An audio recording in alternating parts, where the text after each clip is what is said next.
Olá pessoal, eu sou a professora Mônica e essa é a nossa aula do dia 21 de julho. A leitura de hoje é A Pior Princesa do Mundo, um livro escrito por Anna Camp, ilustrado por Sara Ogilvy. E quem vai contar essa história pra gente é a Fafá. Agora eu quero que vocês prestem bastante atenção no texto que a professora vai ler, A Raposa e o Corvo. O corvo conseguiu arranjar um pedaço de queijo em algum lugar. Saiu voando, com o queijo no bico, até pousar numa árvore. Quando viu o queijo, a raposa resolveu se apoderar dele. Chegou ao pé da árvore e começou a bajular o corvo. Ó senhor corvo, o senhor é certamente o mais belo dos animais. Se souber cantar tão bem quanto a sua plumagem é linda, não haverá ave que possa se comparar ao senhor. Acreditando nos elogios, o corvo pôs-se imediatamente a cantar para mostrar sua linda voz. Mas, ao abrir o bico, deixou cair o queijo. Mais que depressa, a raposa abocanhou o queijo e foi embora. Bem, a moral dessa história é que a gente não deve acreditar em qualquer elogio. Agora eu quero que vocês prestem atenção em algumas palavras que a professora destacou nesse texto. A primeira palavra é conseguiu. Observem que aqui o S está sozinho e tem o som forte. Depois, a palavra saiu. O S também está sozinho no começo da palavra e tem o som forte. Mas, nas palavras pousar, raposa e resolveu, o S está sozinho, mas ele tem o som de Z. Nas palavras possa e depressa, o S ele aparece acompanhado de outro S. Na palavra senhor, ele tem o som forte, está no começo da frase. E na palavra mostrar, o S aparece sozinho, sem nenhuma vogal. Em cada uma dessas situações, existe uma regra. Vamos descobrir quais são?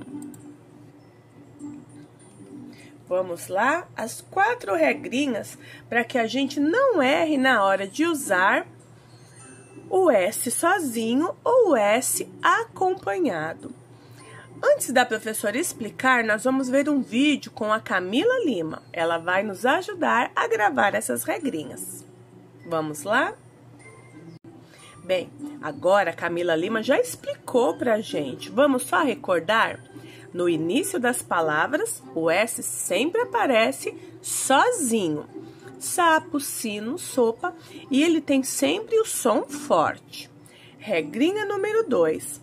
Se o S vier depois de uma consoante, como no caso de curso, diversão ou pensamento, ele vem sozinho e também tem o som forte. Agora, quando ele estiver entre 2 vogais sozinho, ele vai ter o som de Z. E quando ele estiver entre 2 vogais e a gente quiser o som forte, o som do S, a gente deve colocar 2. Estamos entendidos? Guardem essas regrinhas que amanhã nós vamos usá-la em uma atividade.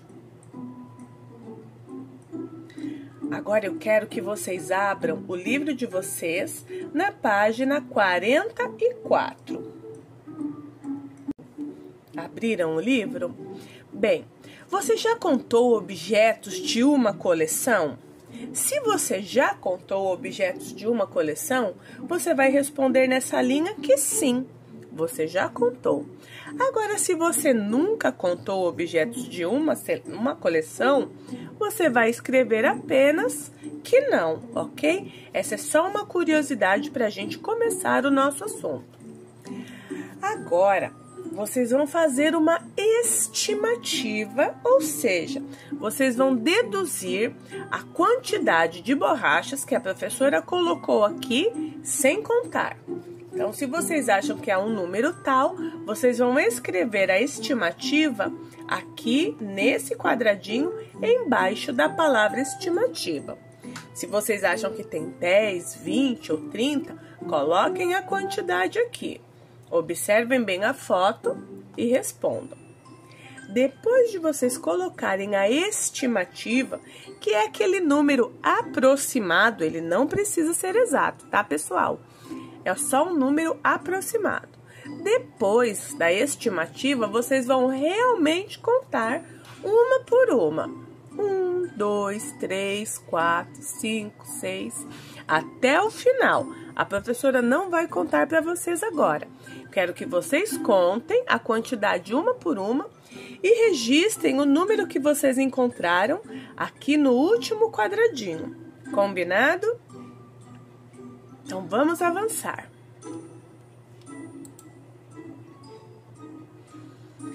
Observem essas quantidades. Aqui nós temos palitos de sorvete.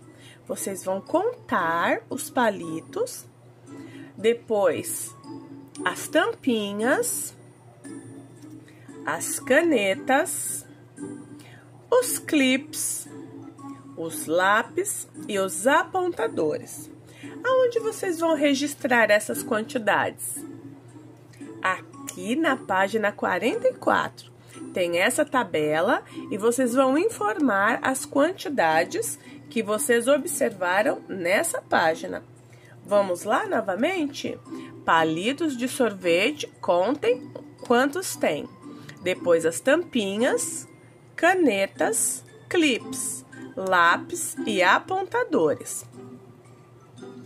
Contem, registrem a quantidade aqui. Depois que vocês registrarem, nós vamos responder a essas 4 perguntinhas que nós temos embaixo do quadro. Pergunta A: quantas borrachas foram contadas? Pera, não tinha, professora, borracha nas imagens. Nessas imagens não tem. As borrachas estão aqui, no primeiro quadro da primeira atividade. Pergunta B: qual a quantidade de lápis contado? Vocês vão observar aqui o número que vocês registraram e responder na linha ao lado. Pergunta C: o que havia mais? Tampinhas ou palito de sorvete? Quantos a mais? Aqui, pessoal, são 2 perguntinhas. Primeiro, vocês vão comparar o número das tampinhas com os palitos de sorvete. Aí vão dizer qual dos 2 tinha mais, se era um palito ou a tampinha. Depois vão verificar quantos a mais. A professora ensinou a fazer aquela continha de menos, né? Pra gente descobrir qual que tem a mais. Pega o número maior, põe em cima. O número menor, põe embaixo. E aí faz uma continha de menos. O resultado é a quantidade que tem a mais. E a última perguntinha, que é a perguntinha D, quer saber qual objeto tem menor quantidade. Então, vocês viram que para responder a essas perguntinhas, primeiro vocês devem contar, preencher o quadro e comparar as informações que estão no quadro. Agora nós vamos ler e refletir. Fontes históricas. Essas imagens que estão na tela são imagens de materiais escolares bem de antigamente. Isso aqui é um estojo. Esse é um estojo de madeira que tinha no passado. Esse é um ábaco, um material que era usado para fazer contas, ok? E aqui outros materiais que hoje têm um formato diferente. Para saber mais sobre o passado, podemos investigar os vestígios deixados pelas pessoas, além de ouvir os relatos delas. Textos, roupas, brinquedos, documentos e até construções podem revelar o modo de vida das pessoas em diferentes épocas. Essas evidências são chamadas de fontes históricas. Você também pode contar a história de sua vida usando fontes históricas. O que podemos descobrir sobre você ao observar seu boletim escolar? Podemos saber, por exemplo, quais são as disciplinas que você está estudando, o ano em que está e a escola em que estuda. Vocês se lembram que ontem nós fizemos uma entrevista com uma pessoa mais velha para saber como era a escola dela? Aquilo que a pessoa nos disse foi um relato. O que é um relato? É uma história que uma pessoa conta a alguém sobre um fato ou uma experiência do passado. Por hoje é só. Até amanhã.